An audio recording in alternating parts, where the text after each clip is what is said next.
Je ne l'avais jamais prévu. Il ne s'y attendait pas, mais lorsque la tentation est arrivée au pire moment, les conséquences ont duré une éternité.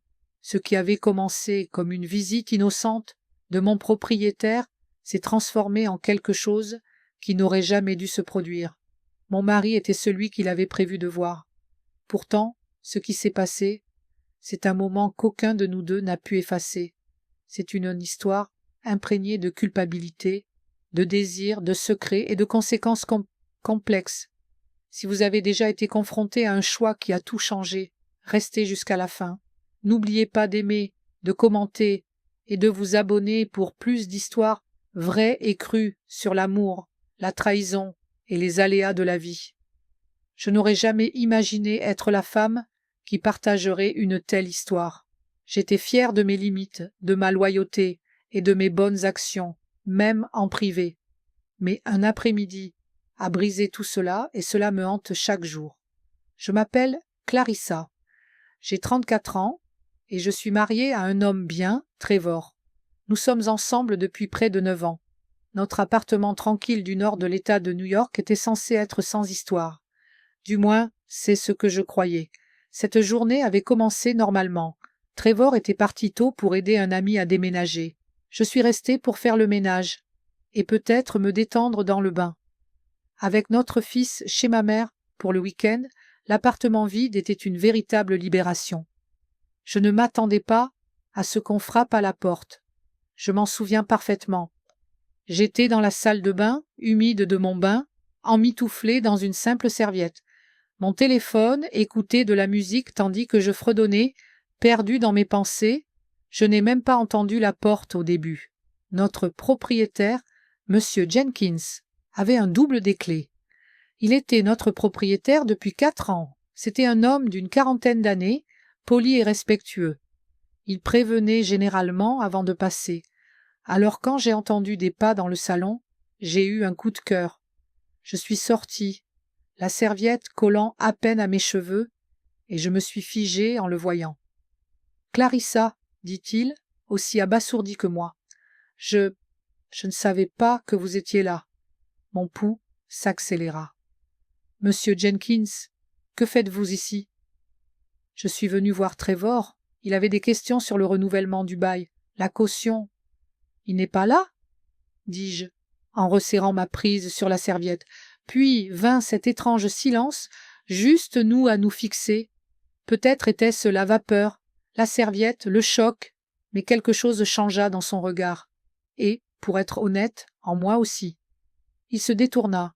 « Je suis désolé, j'aurais dû frapper, je reviendrai plus tard. » Mais je dis alors sans réfléchir, « C'est bon, vous êtes déjà là. Vous voulez un café ou de l'eau en attendant ? Il ne sera pas long. » Pourquoi ai-je dit ça ? Peut-être avais-je envie de compagnie, peut-être que j'aimais son regard. Il hésita puis hocha la tête. Nous étions assis dans la cuisine, faisant semblant que tout était normal, mais l'air entre nous était lourd. Je sentais ses yeux vaciller. Il essayait de ne pas s'attarder sur la serviette, l'eau dégoulinant sur ma peau. Je lui ai proposé une chemise de Trevor pour me changer, mais sa voix m'a arrêté. « Tu as l'air en pleine forme. » Et d'un coup, la frontière s'est estompée. Il s'est levé, s'est rapproché et a glissé une mèche de cheveux mouillés derrière mon oreille. J'aurais dû m'éloigner. J'aurais dû m'enfermer dans la chambre jusqu'au retour de Trevor. Mais je ne l'ai pas fait. Au lieu de cela, je me suis penchée. Le baiser a commencé lentement, presque incertain. Puis il est devenu frénétique, imprudent, complètement faux. 1 minute, nous étions dans la cuisine. La minute suivante, emmêlée sur le canapé, ma serviette par terre, ses mains partout. Mon esprit hurlait d'arrêter, mais mon corps refusait. Après cela, il s'est levé le premier, marmonnant des excuses avant de me laisser là, à moitié nue, noyée de honte. Ce soir-là, Trevor est rentré comme si de rien n'était, discutant du nouvel appartement de son ami. Il a mentionné que M. Jenkins était passé mais qu'il lui manquait. J'ai simplement hoché la tête, mon cœur battant si fort que je l'ai à peine entendu. Les semaines ont passé. Plus aucune visite de M. Jenkins, juste des emails.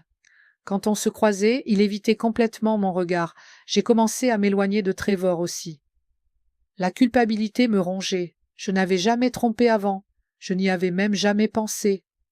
Maintenant, chaque fois qu'il me touchait, j'avais l'impression d'être une menteuse. J'ai pensé à avouer. Mais comment?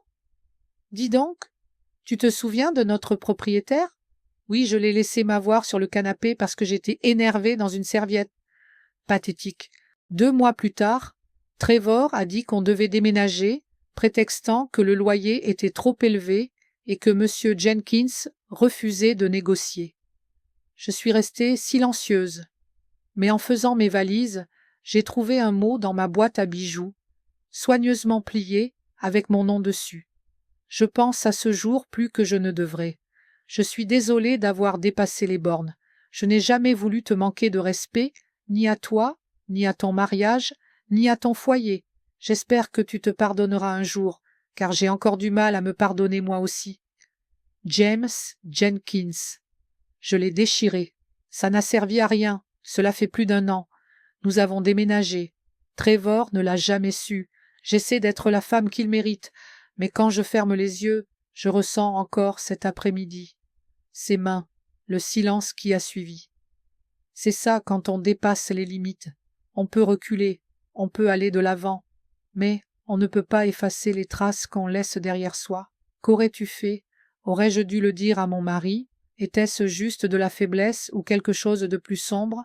Dites-le-moi dans les commentaires. Si cette histoire vous a fait réfléchir, partagez et abonnez-vous pour plus de confessions sincères et sans filtre. À la prochaine. Restez honnête, authentique. Et n'oubliez pas, certaines limites, une fois franchies, restent gravées dans votre mémoire à jamais.